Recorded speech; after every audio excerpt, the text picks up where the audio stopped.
గుండె ఊపిరితిత్తుల సమస్యతో బాధపడుతున్న రైతును గుంటూరు జిల్లా తాడేపల్లిలోని మణిపాల్ ఆసుపత్రి వైద్యులు కాపాడారు. ఊపిరితిత్తుల్లో తీవ్రమైన సమస్యతో వచ్చిన రైతుకు ఎక్మో ద్వారా వైద్య సేవలు అందించి ప్రాణాలు నిలబెట్టామని పల్మనాలజిస్ట్ డాక్టర్ లోకేష్ గుప్తా వెల్లడించారు. రక్తంలో ఉన్న గడ్డలను బయటకు తీసి 27 రోజుల పాటు ఆసుపత్రిలో ఉంచి చికిత్స అందించామన్నారు. మణిపాల్ ఆసుపత్రిలో అత్యాధునిక వైద్య సేవలు అందుబాటులో ఉన్నాయని హాస్పిటల్ సంచాలకులు రామాంజనేయ రెడ్డి తెలిపారు. సేవింగ్ ప్రొసీజర్ ఎమర్జెన్సీలో ఎవరైతే అనుకుని బాగా తిరిగే వ్యక్తి సడన్ గా జ్వరం వచ్చో లేకపోతే ఏదైనా ఇమీడియట్ ప్రాబ్లం వల్ల వాళ్ళకి లంగ్స్ ఫెయిల్ అయిపోతాయో లేదా హార్ట్ ప్రాబ్లం వస్తుందో వాళ్ళకి వెంటిలేటర్ సరిపోనప్పుడు ఎక్కువ మిషన్ పెట్టి డెఫినెట్ గా మనం చాలా మందిని కాపాడగలిగే అవకాశం ఉంటుంది. మెడికల్ దాంట్లో డెఫినెట్లీ ఇట్స్ కాంప్లెక్స్ అండి. It is not easy. చాలా కష్టమైన ప్రొసీజర్.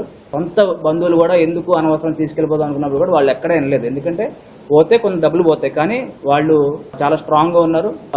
దేవుడి దయ వల్ల ఈ రోజు మన ప్రయత్నం వల్ల వాళ్ళ సపోర్ట్ వల్ల ఈరోజు హ్యాపీగా ఆయన ఇంటికి వెళ్తున్నాడు. ప్రౌడ్ గా చెప్పగలం we are one of the best centre.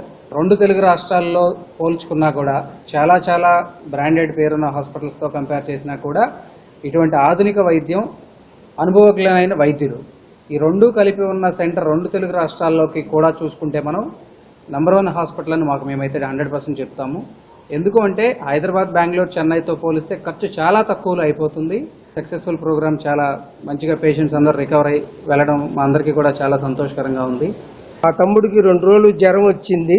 అక్కడి నుంచి తుళ్ళూరులో ఎక్స్రే తీపితే కొద్దిగా మ్యాటర్ సీరియస్ గా ఉందంటే మేము 4 సలహా తీసుకుంటే మణిపాల్ హాస్పిటల్ అయితే వైద్యం కరెక్ట్గా అందిద్ది, మీరు అక్కడికి వెళ్తే బాగుంటుందని చెప్పారండి.